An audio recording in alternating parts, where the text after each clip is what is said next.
Apakah normal kalau misalkan orang yang di Indonesia deh, contohnya karena kita orang Indonesia, ketika apply kerja di luar negeri itu nggak bisa di posisi yang sama? Yang tadi kamu bilang itu benar ya, karena kalau kita bicara Dubai untuk nyari uang, ngapain Dubai? Mending yang kayak Australia, Betul, US yang memang betul. currency-nya beda jauh. Yes. Tapi lagi-lagi, ini semua orang tuh beda-beda ya. Heeh.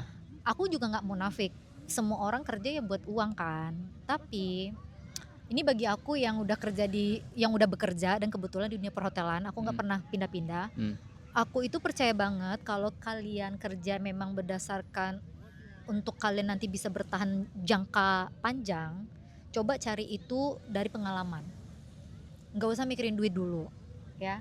Kalau pengalaman kalian fokus untuk upgrade diri kalian tuh akan dipakai terus nih. Dan Betul. pasti duit akan ngalir terus.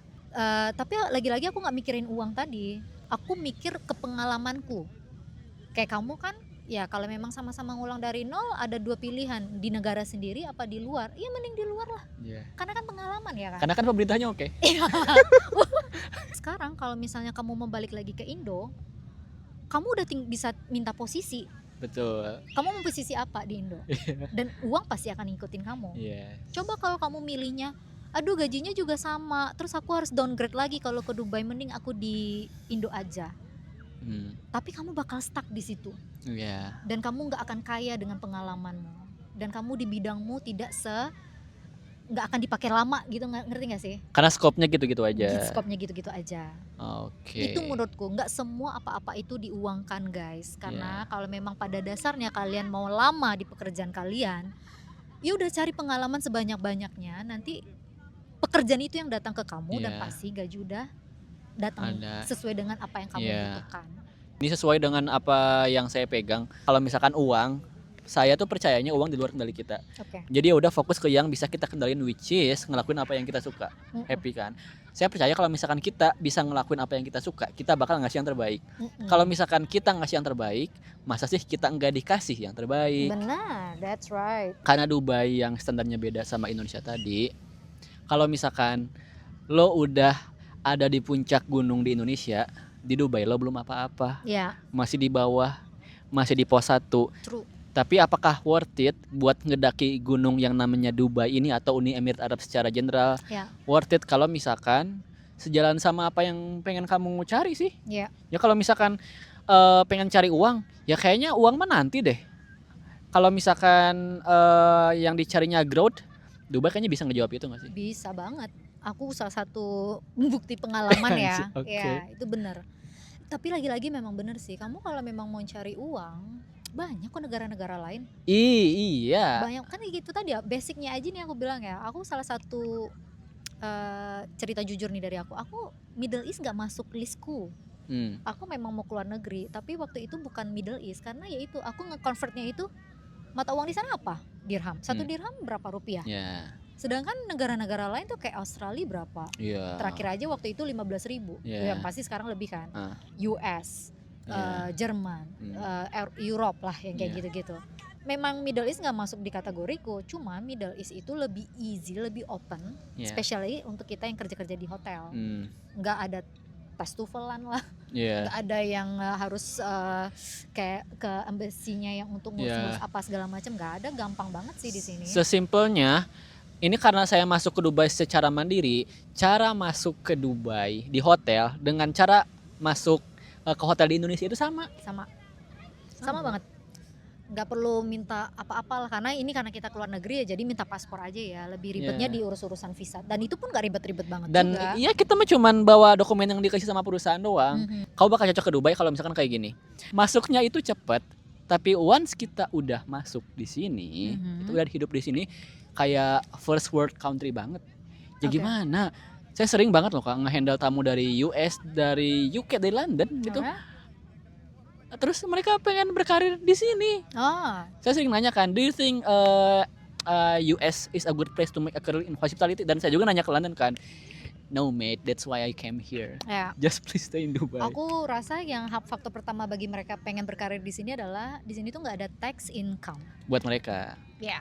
Dan buat kita juga buat kita sebenarnya. juga Iya sih. gitu. Jadi itu salah satu dasar. As you know guys, di Jakarta terakhir aku 2022 ya yang waktu jadi manajer. Itu potongan tax incomeku aja udah 1 jutaan lebih. Aku masih ada slipnya. Oke. Nah, di sini kamu ya sebersih itu, gajimu nggak ada potongan-potongan, nggak ada apa-apa. Untuk netizen yang serba tahu, kalau misalnya mikirnya kan duitnya nggak banyak, gajinya di basic itu sama gaji posisi gue yang sekarang tuh beda tipis. Kan itu tadi, kita nggak berangkat dari uang dulu ya kan? Iya, basic salary-nya lebih gede Australia, Jerman, Amerika. Tapi kan mereka harus ada tax bla bla bla. Exactly.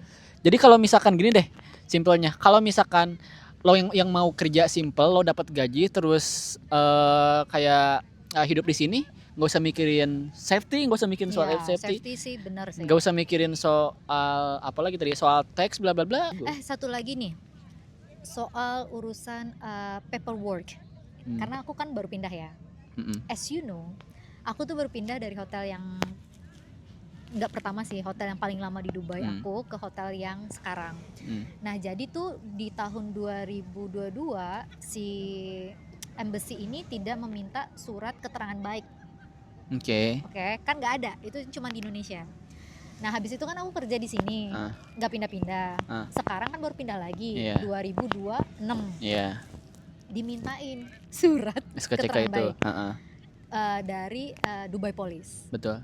Terus aku nanya kan, ini gue masih ke kantor polisi? Karena kan di Indonesia kayak gitu ya. Betul, harus antri. Iya, terus enggak, cuman download aplikasi Dubai Police, terus nanti masukin tuh nomor link ininya kamu, KTP Emirates ID, KTP lokalnya kita.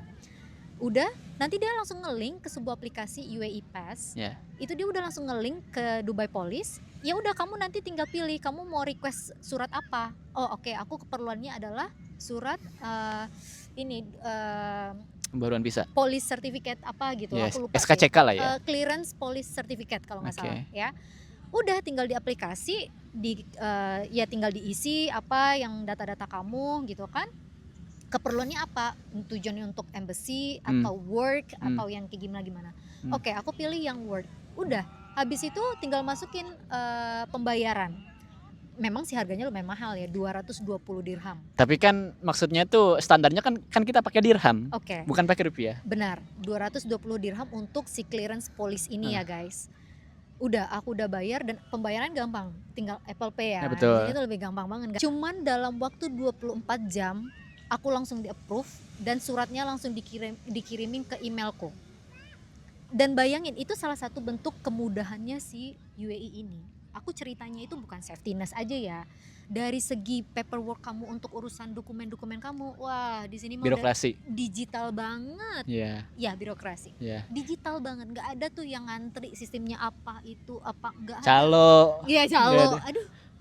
Itu salah satu kemudahan sih tinggal di UAE gitu. Ya kan itulah perbedaannya negara berkembang sama negara maju. Oke, itu aja sih dari saya. Thank you. Makasih, semoga teman-teman bermanfaat. Udah dengerin cerita kami kali ini. Cerita kita ini. Ini nanti kayaknya Kamutia bakal direkrut. Hopefully bakal sering kolaborasi. Thank you so much. Dia keren banget tahu. Dia ngajarin aku. Ngajarin apa? Cara pakai mikrofon. Halo. Impress banget nih. 400. Halo. Oke teman-teman, makasih ya. Thank you. Bye.